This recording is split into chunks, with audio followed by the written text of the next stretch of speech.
Kesepakatan damai AS-Iran kembali berada di ujung tanduk setelah kedua negara saling melancarkan serangan di kawasan Teluk. Insiden ini memicu kekhawatiran bahwa kesepakatan damai yang baru tercapai akan kembali terancam batal. Sebagai bentuk balasan terhadap serangan Amerika Serikat, Iran melancarkan serangan drone dan rudal ke wilayah Bahrain dan Kuwait. Sirennya berbunyi di kota Kuwait menyusul serangan drone dan rudal Iran yang menargetkan wilayah Kuwait dan Bahrain. Ketua Komite Keamanan Nasional dan Kebijakan Luar Negeri Parlemen Iran, Ebrahim Azizi menyatakan, Teheran siap menanggapi secara tegas tindakan Amerika Serikat yang melanggar kesepakatan damai. Ebrahim juga menegaskan, siapapun yang melewati Selat Hormuz harus mengikuti aturan yang ditetapkan Teheran. Setiap pelanggaran dan ketentuan tersebut pasti akan ditindak.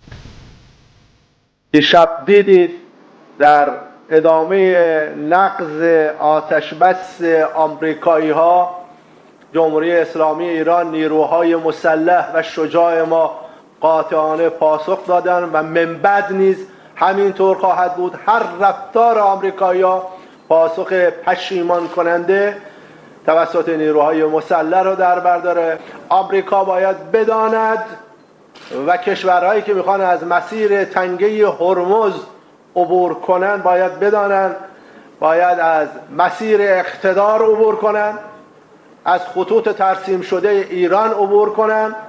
تنگه هرمز امروز در مدیریت هوشمند نیروهای مسلح به ویژه نیروی دریایی سپاه پاسداران انقلاب اسلامی است. هر گونه تخطی. Sebelumnya, militer Amerika Serikat merilis video serangan udara yang menargetkan militer Iran di sekitar Selat Hormuz. Siaran televisi Iran menyebut serangan AS menyasar daerah desa Tahroye, wilayah Sirik, Iran. Serangan menghantam 10 target militer Iran mencakup infrastruktur pengawasan, sistem komunikasi, situs pertahanan udara, hingga fasilitas penyimpanan drone dan kapal ranjau. AS mengeklaim serangan itu konsekuensi atas pelanggaran perjanjian yang dilakukan Iran. Trump menyebut Iran menyerang kapal dagang di Selat Hormuz menggunakan drone. Trump bahkan mengancam akan melenyapkan Iran. Melalui akun Truth sosialnya, Trump menulis pesawat Amerika Serikat baru saja menghantam lokasi penyimpanan rudal dan drone, serta situs radar pesisir milik Iran, karena mereka melanggar perjanjian gencatan senjata lagi. Sangat mungkin mereka tidak akan pernah belajar. Bisa jadi akan tiba saatnya kita tidak bisa lagi bersikap rasional dan terpaksa menyelesaikan secara militer tugas yang telah kita mulai dengan sangat sukses. Jika itu terjadi, Republik Islam Iran tidak akan ada lagi. Guru Besar Keamanan Internasional Universitas Kristen Indonesia, Angel Damayanti bilang, ketegangan ini terjadi karena kedua belah pihak masih memiliki rasa saling curiga satu sama lain. Angel menambahkan, jika konflik ini terus berlanjut, maka kesepakatan damai sulit tercapai. Kedua belah pihak lah ya sama-sama melihat atau mempersepsikan masing-masing itu pihak lawannya itu sebagai ancaman.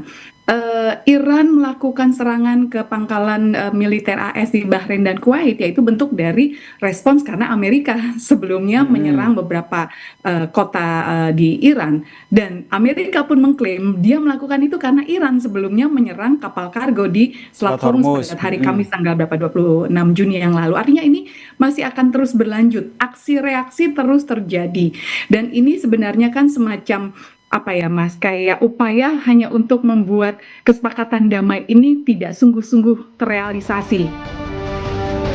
Sementara, pengamat intelijen dan keamanan Universitas Indonesia, Stanislaus Rianta bilang, saling serang antara Amerika Serikat dan Iran menunjukkan bahwa perjanjian antara kedua negara ini sifatnya rapuh. Stanislaus menjelaskan, jika ada pihak memprovokasi, maka dengan cepat kedua negara itu akan kembali saling serang. Kalau kita melihat situasi ini, maka sebenarnya memang perjanjian yang rapuh tersebut, sudah banyak pengamat yang menduga seperti itu, maka akan mudah sekali akan terjadi pelanggaran-pelanggaran, termasuk serangan. Iran mengklaim bahwa Amerika duluan, Amerika mengklaim bahwa Iran duluan, tapi faktanya bahwa kedua pihak ini saling menyerang pasca perjanjian ditandatangani. Jadi nampaknya memang perjanjian itu tidak cukup, jadi perlu ada upaya-upaya lain untuk mewujudkan perdamaian di Timur Tengah. Eskalasi terbaru ini sekaligus memudahkan harapan terhadap terciptanya perdamaian yang lebih berkelanjutan di Timur Tengah. Padahal, sepekan sebelumnya kedua negara disebut telah menunjukkan sinyal positif untuk meredakan ketegangan melalui kesepakatan gencatan senjata. Kesepakatan damai Amerika Serikat-Iran kembali berada di ujung tanduk setelah kedua negara saling melancarkan serangan di kawasan Teluk pada Jumat 26 Juni 2026. Pasukan militer Amerika Serikat merilis video serangan udara yang menargetkan militer Iran di sekitar Selat Hormuz. Sebagai bentuk balasan terhadap serangan Amerika Serikat, Iran melancarkan serangan drone dan rudal ke wilayah Bahrain dan juga Kuwait. Bagaimana membaca situasi ini dan apa dampaknya terhadap proses kesepakatan damai antara kedua negara? Kita bahas bersama dengan Guru Besar Ilmu Politik dan Keamanan Universitas Padjadjaran, Muradi, dan dosen Ilmu Hubungan Internasional Universitas 11 Maret Surakarta, Septianto Galan Prakoso. Selamat pagi, Prof. Muradi, Mas Galan. Pagi, Mas Galan, pagi. Pagi, Prof. Baik, saya ke Prof. Muradi terlebih dahulu. Prof. Muradi, kita lihat ini saling serang terjadi, kedua pihak saling tuduh gitu ya. Amerika Serikat tuduh Iran yang melanggar gencatan, Iran menuduh Amerika Serikat yang melanggar gencatan senjata. Kemudian kalau kita lihat pemicunya di Selat Hormuz, ada drone yang kemudian diluncurkan ke sebuah kapal kargo. Ini adakah upaya dari Iran memang untuk menegakkan aturan saja, atau sebenarnya siapa sih yang melanggar dalam konflik yang terjadi sekarang ini? Ya, Mas, saya kira ada 3 hal yang penting perlu digarisbawahi. Pertama, memang tadi yang saling tidak percaya. Kedua juga memang secara prinsipil draft MOU itu kan juga membebani kedua belah pihak, terutama misalnya di Amerika Serikat. Tapi hal yang saya kira poin ketiga yang penting buat kita adalah ada aktor ketiga yang saya kira terus akan memainkan ini. Aktor ketiga ini ada dua sayap ya, dua sub ya. Pertama, dia kemudian memainkan peran dalam konteks misalnya memastikan tetap membaranya konflik di Timur Tengah, katakan saya nyebut misalnya Israel katakanlah. Yang faktor kedua adalah faktor yang kemudian memang lobby-lobby mereka yang ada di internal Amerika Serikat yang saya kira akan memprovokasi berkali-kali langkah-langkah US yang sebenarnya secara prinsipil sudah sangat baik minggu lalu ya. Artinya memang sebenarnya secara prinsipil ada yang tidak ingin kemudian ini terjadi. Nah, yang tidak ingin terjadi adalah bukan Eropa, bukan Amerika, bukan Timur Tengah, tapi juga Israel. Israel ini pengen bahwa kemudian mereka terlibat dalam posisi yang jauh lebih strategis. Nah, ini yang nggak mungkin dilakukan oleh kedua perjanjian antara Iran dengan US. Karena Israel itu dianggap sebagai bagian yang terpisah bagian yang kemudian perspektif Iran sebagai bagian dari yang terkait ya. Sementara kemudian Israel ini nggak pengen itu di dalam proses perjanjian tadi. Nah, saya ingin menegaskan bahwa ini adalah bagian dari provokasi yang saya kira serius ya.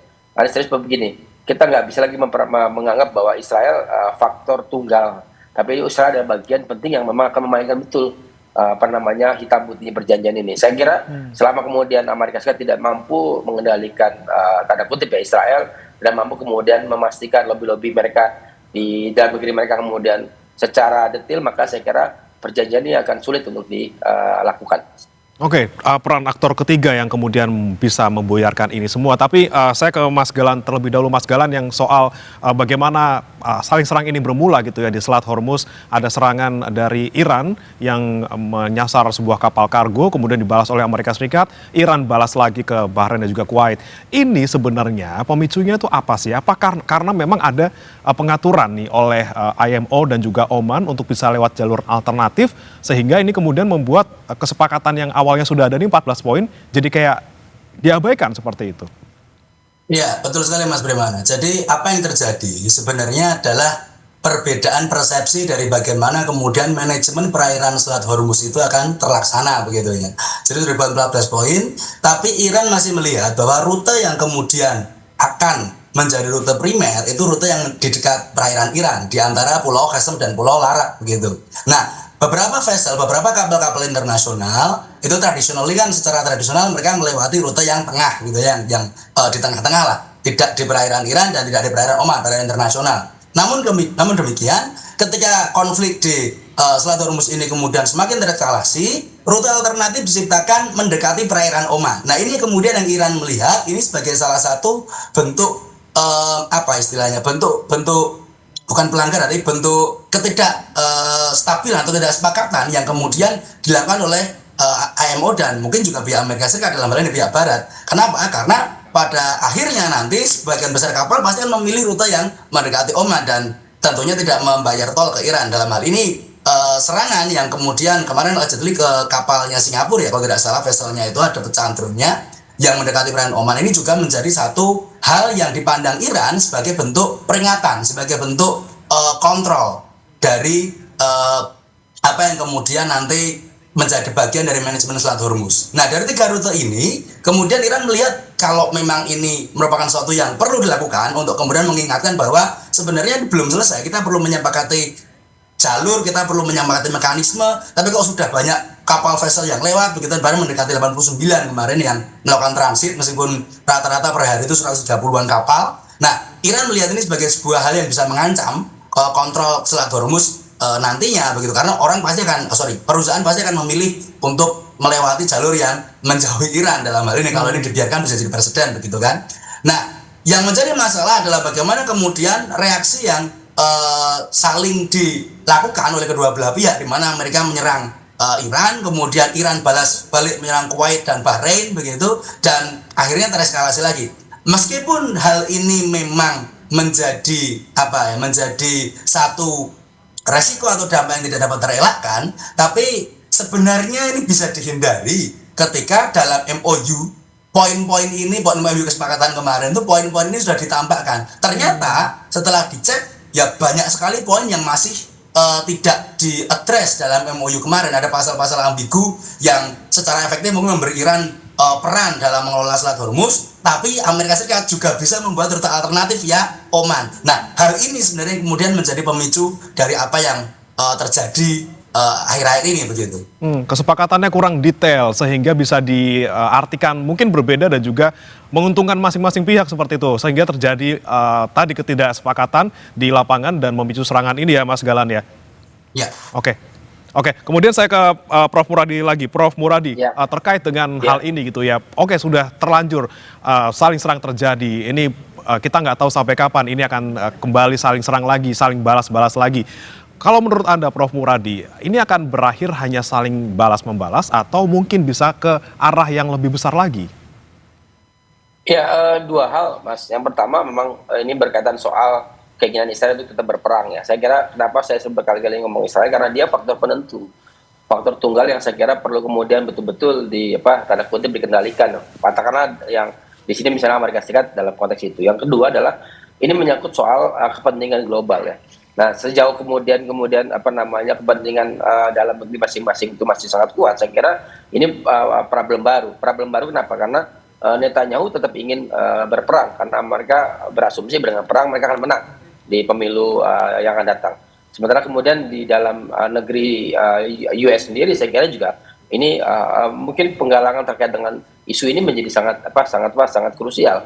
Nah, saya ingin mengatakan bahwa problem-problem ini sebenarnya ditambah lagi misalnya dinamika di internal Iran.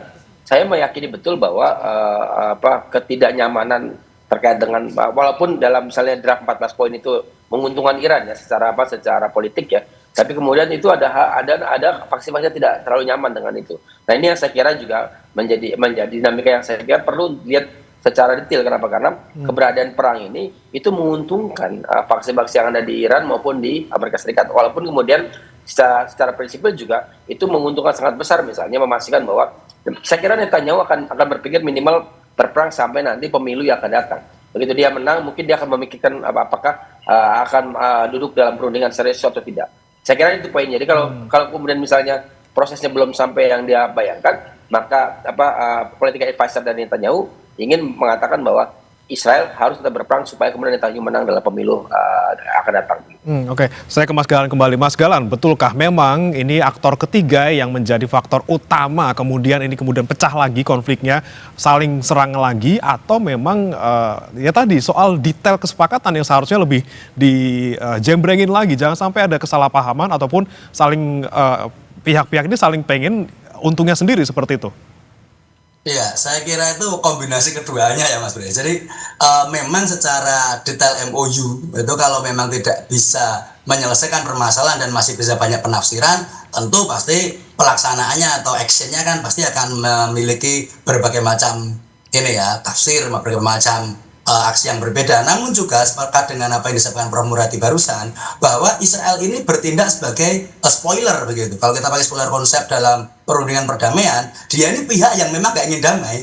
Dia ini pihak yang memang ingin selalu dalam tanda kutip melestarikan atau mungkin memperpanjang konflik. Kenapa? Karena mungkin objektifnya atau target dia belum tercapai, atau dia punya tujuan lain dalam negeri, atau memang ya Netanyahu memandang bahwa dia tidak terikat oleh MOU dari Amerika Serikat dan Iran. Ya kan, saya di sini berperang sendiri lawan Hizbullah begitu kan di Lebanon. Sementara Iran melihat, tuh Lebanon itu juga front. Kalau kemudian kita kejahatan senjata, maka kita hentikan semua peperangan, kekerasan, serangan di semua front. Tapi Israel merasa ini adalah sebuah celah begitu, dia tetap kemudian menyerang Lebanon, dan Iran tentunya tidak sepakat dengan hal ini. Sehingga ini menjadi suatu yang sangat kompleks ketika memang ada satu pihak yang seakan-akan selalu menghambat dan tidak ingin damai dalam soal ini. Dan dalam hal ini ya Israel itu. Memang juga satu lagi mungkin ya, memang juga kita bisa melihat selain dia menjadi spoiler, Israel ini juga pasti memiliki objektif yang belum terpenuhi atau yang mungkin sekarang bergeser. Kalau dulu dia melihat supaya Iran itu dilemahkan atau nuklirnya dihilangkan, sekarang mungkin dia melihat kalau itu sudah cukup berat dicapai yang dalam jangka dekat begitu ya, sehingga dia mengalihkan fokusnya ke Hizbullah di Lebanon. Bagaimana bisa melucuti senjata Hizbullah, bagaimana bisa melemahkan proksi dari Iran ini yang ada di Lebanon. Ini satu hal yang kelihatannya adalah proyeksi apa yang kemudian ingin dicapai oleh Netanyahu dalam hal ini. Oke, baik. Kemudian bicara soal Selat Hormuz kembali, saya ke Prof. Muradi. Bagaimana keamanan di sana gitu, Prof. Muradi, yang dimana sekarang masih belum sepakat, dalam tanda kutip belum sepakat secara full. Ini maunya seperti apa sih Selat Hormuz ini selama paling tidak 60 hari untuk nota kesepahaman kemarin? Awalnya sudah ada rencana untuk evakuasi kapal, namun ternyata ada serangan-serangan ataupun drone yang diserang lagi di sana gitu kan. Nah, bagaimana kemudian memastikan Selat Hormuz ini aman paling tidak sementara gitu ya? Sementara di sisi lain juga masih ada serang-serang di sana. Ya, ada 3 aktor di sana, ada IMO, ada kemudian Oman ya. Kemudian juga ada yang berkonflik Amerika Serikat dengan Iran. Saya kira IMO sudah secara prinsipil membagi wilayah tadi sebagai Mas Galan ya. Tapi kemudian ada, saya nyebutnya begini, kenapa kemudian dalam konflik tertentu itu kemudian terjadi saya nyebutnya hentakan-hentakan yang tidak terduga begitu. Itu kemudian terjadi misalnya tadi yang disampaikan Mas Galan soal ada rute pelayaran yang melipir yang kemudian jauh lebih di luar yang disepakati antara IMO, kemudian Oman dan juga 2 negara yang berkonflik. Itu poin pertama itu. Yang kedua, saya sih berharap memang kedua negara bisa menahan diri ya, untuk kemudian tetap dalam posisi yang sama ketika draft itu sedang dibahas. Nah, masalahnya masalahnya adalah kita punya negara-negara yang kemudian menginisiasi perdamaian, ada Qatar dan Pakistan. 2 negara yang saya kira tidak terlalu bisa mengendalikan betul misalnya hasrat kedua negara ya untuk kemudian melakukan manuver-manuver yang sebenarnya jauh lebih merusak ketimbang misalnya peperangan itu sendiri. Nah, yang ketiga saya kira apa yang kemudian yang harus dilakukan, saya kira memang pada akhirnya pendekatan sifatnya lebih pada penguatan sanksi ya, yang kemudian sama-sama satu sama lain bisa kemudian saling mengikat. Karena dua negara ini kan merasa punya kuasa yang memang pada akhirnya membuat orang-orang yang vessel-vessel yang mau melewati itu menjadi salah satu yang tidak bisa mereka bisa lewati. Artinya memang sebenarnya bisa jadi misalnya yang jalur di luar kesepakatan tiga aktor tadi itu kemudian diproksi ya, dimanfaatkan oleh pihak-pihak lain untuk kemudian misalnya memprovokasi itu. Dan saya kira proksi itu kemudian diambil oleh Amerika sebagai Iran sebagai bagian dari yang kemudian tidak sepakat dengan perjanjian yang sepakat di awal terkait dengan militer senjata gitu, Mas. Oke, baik. Perlu ada sanksi seperti itu untuk bagaimana menjaga Selat Hormuz tetap aman. Tapi saya mau ke Mas Galan soal bagaimana nasib negosiasi ini. Ini 60 hari ke depan belum tercapai gitu. Udah ada 14 poin nota kesepahaman sementara untuk 60 hari, tapi belum sampai 60 hari sudah pecah lagi ini kesepakatannya. Lalu bagaimana nasibnya ke depan, Mas? Ini kita semakin mundur semakin jauh dari kata damai, semakin jauh dari kata kesepakatan, atau masih ada harapan sebenarnya dalam konflik ini? Dibilang masih ada harapan, ya pasti masih ada harapan. Kemarin kita sempat agak lega begitu melihat ada rekaman Trump tanda tangan, kemudian dari pihak Iran juga memperlihatkan lembar penandatanganan yang ada. Tapi kemudian ketika ya reaksi dari salah satu mediator ya Perdana Menteri Pakistan Shehbaz Sharif sendiri ketika kaget bahwa Iran tidak jadi mau gitu kan, delegasi langsung pulang begitu ketika ada rencana untuk diskusi dan lain sebagainya begitu. Ini menjadi satu hal yang sesuai dengan apa yang sudah dibahas dari mulai awal atau dari mulai pertengahan perang ini begitu, di mana perundingan perdamaian itu pasti ada kemungkinan untuk berhasil, pasti bisa damai, tapi sangat berat. Jalan yang dilalui pasti sangat terjal begitu. Nah, ini salah satu hal yang kemudian memang ya resiko dari sebuah negosiasi, dari sebuah proses perjanjian dan perundingan damai begitu. Ibaratnya kalau boleh dianalogikan ini seperti demam berdarah Mas Bre. Jadi siklus pelana kuda itu ya. Di saat kemudian kelihatannya paling kalem, di saat orang sudah mau tanda tangan, itu justru yang malah paling beresiko berbahaya karena tiba-tiba bisa kritis justru. Lah ini bukti kritisnya ketika sudah sudah ada tanda tangan tapi masih ada distrust. Nah ini permasalahan adalah harus menghilangkan distrustnya dulu, entah dengan cara mencari mediator atau menambah mediator supaya lebih kuat lagi, atau ya memang mencari momentum yang saya kira juga masih agak sedikit tricky, agak sedikit rumit begitu karena situasi internasional juga fokusnya sangat terpecah saat ini. Ada Piala Dunia, ada berbagai macam kejadian, ada gempa juga di Venezuela, ada berbagai macam hal yang selalu terjadi setiap hari, sehingga banyak kemudian pihak yang menginginkan perdamaian tapi tidak ada pressure point kepada kedua belah pihak yang katanya sepakat untuk 60 hari ke depan. Mungkin akan terjadi perdamaian kalau memang sudah ada jaminan atau ada progres dari pihak baik itu pihak Amerika maupun pihak Iran sendiri. Cuma bisa jadi ketika sudah momentumnya oke, tiba-tiba Israel datang lagi, kemudian nyerang Lebanon lagi lebih keras, nah ini bubar lagi. Seperti itu. Kemudian ya betul, jadi kesimpulannya ya kita harus bisa kemudian memastikan semua pihak tidak ada yang menginisiasi agresi atau menginisiasi eskalasi begitu.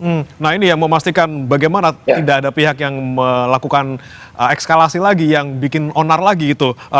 Prof Muradi setuju juga dengan misalnya menambah mediator atau misalnya ada pihak yang kemudian bisa memastikan kedua pihak antara Amerika Serikat dan juga Iran ini bisa masing-masing menyepakati dan juga menaati aturan ataupun kesepakatan yang sudah ditandatangani. Ya, saya bagi tiga poin ya. Poin pertama poin 10 hari. Poin 10 hari ini memang poin krusial. Memang saya memprediksi akan terjadi saling serang, bahkan kemudian nanti Yaman terlibat lagi, Houthi ya, kemudian menyerang Israel dan sebagainya. Nah, faktor yang kedua adalah waktu 20 hari. 20 hari ini saya kira ini akan kemudian fase agak lebih sensitif, kemudian mereka akan duduk bersama. Mungkin juga poin fase ke-20 hari ini adalah itu melibatkan pihak ketiga baru ya. Saya kira memang pada akhirnya kita harus memaksa dari pihak Iran, katakanlah misalnya Cina atau Rusia, sama dari pihak US bisa kemudian misalnya katakanlah yang dianggap dekat, katakanlah misalnya Jerman gitu ya. Nah baru kemudian fase ke-30 hari. Nah fase ke-30 hari ini yang saya kira fase krusial karena kita mengasumsikan fase 30 hari ini fase di mana kemudian mereka duduk bareng dan kita sama-sama akan melihat mereka berdua negara bersepakat. Plus kemudian juga bisa memastikan Israel tidak melakukan manuver yang jauh lebih membuat berantakan situasi. Saya kira fase 10 hari, 20 hari, 30 hari ini akan kita lihat sampai paling enggak akhir Juli. Nah saya menduga fase 10 hari awal ini akan terjadi saling serang dan lumayan ramai. Walaupun tadi Mas Galan sampaikan bahwa akan terdistrak dengan momen-momen yang lain ya. Tapi di 10 hari ini negara kemudian negara tersebut akan memastikan mereka melakukan serangan-serangan sifatnya sporadis yang saya kira akan membuat kita agak sanksi ya. Tapi nanti masuk 20 hari dan 30 hari saya kira kita sama-sama melihat bahwa akan ada kesepakatan yang jauh lebih strategis begitu. Oke, baik. Terakhir saya ke Mas Galan. Mas Galan, kita melihat serangan yang ditujukan Iran ini ke pangkalan militer di Kuwait dan juga Bahrain ini terjadi. Kalau Anda melihat ya peta di Timur Tengah sendiri, mungkin negara-negara sekutu Amerika Serikat di Timur Tengah, seperti apa nanti sikapnya? Ya pasti banyak kemudian protes, banyak kemudian reaksi keras yang tentunya akan ditujukan kepada Iran begitu, karena ya ini kan seperti collateral damage ya, bagaimana kemudian pihak yang dianggap sebagai sekutunya Amerika mendapatkan getahnya, gitu, mendapatkan akibat dari serangan Amerika, di mana Iran dengan terang-terangan menyerang. Saya kira sama dengan apa yang sudah terjadi di beberapa waktu yang lalu. Pasti negara-negara Teluk terutama dan negara-negara Timur Tengah pada umumnya pasti akan kemudian merasa was-was dan pasti juga akan mengecam serangan ini. Bahkan Menteri Luar Negeri Kanada aja mengecam karena dinilai itu kurang berimbang begitu. Sebenarnya bukan masalah imbang-imbangan, semua serangan pasti harus disikapi dengan serius. Tapi bagaimana kemudian Amerika menyerang Iran, tapi Iran menyerang dua negara bahkan yang sekiranya tidak terlibat dalam serangan Amerika secara langsung begitu. Meskipun Bahrain sebagai negara yang menjadi pangkalan dari armada kelima Amerika Serikat, dalam hal ini juga di satu sisi juga sangat jelas bahwa apa yang dia lakukan tentunya akan sejalan dengan apa yang diarahkan oleh Amerika. Namun serangan Iran dalam hal ini juga dianggap mungkin terlalu reaktif begitu terkait konteks di mana masa seharusnya sudah kita berbicara perdamaian, tapi serangannya malah menyasar ke negara-negara yang sebenarnya tidak langsung ikut serta dalam serangan tempo hari yang dilakukan Amerika sebagai respon dari serangan ke kapal tadi. Yang jelas apa yang kemudian dilakukan oleh Iran di pantai Iran pasti juga sangat justified, sangat legal dan wajar karena sebagai reaksi dan sebagai manajemen kontrol dari Selat Hormuz tadi yang disampaikan oleh juru bicara parlemennya Ibrahim Azizi, ketua komisi keamanan parlemen Iran. Kemudian dari segi Amerika ketika mereka menyerang, ya mereka menganggap apa yang dilakukan Iran itu mengancam gencatan senjata dan bahkan kita bisa masuk perang lagi untuk kita lenyapkan Iran, kata Trump dan sebagainya. Ini retorika yang tidak akan pernah berakhir kalau kemudian pada serang-serangan atau tit for tat ya. Jadi apa yang kemudian dilakukan pasti ada jawabannya, lu jual gue beli gitu kan. Dan saya kira betul tadi saya sepakat dengan apa yang disampaikan Prof. Muradi, segmentasi dari 60 hari ke depan atau mungkin fragmentasi waktu momentum dari 60 hari ke depan itu harus disikapi secara cepat dan juga secara sigap oleh stakeholder atau pemangku kepentingan yang terlibat dalam hal ini di dunia internasional. Oke, kita lihat di 10, 20, 30 hari tadi seperti kata Prof. Muradi, seperti apa perkembangannya. Semoga benar ya ada pihak ketiga yang bisa menengahi dengan lebih baik gitu agar kedua pihak Amerika Serikat dan juga Iran ini bisa saling menyepakati dan juga menaati kesepakatan yang sudah ada paling tidak selama 60 hari ke depan. Terima kasih Mas Galan, dosen ilmu hubungan internasional UNS, dan juga Prof. Muradi, dosen guru besar ilmu politik dan juga keamanan Unpad, sudah bergabung bersama kami di Sapa Indonesia Pagi. Selamat pagi Mas Galan, Prof. Muradi.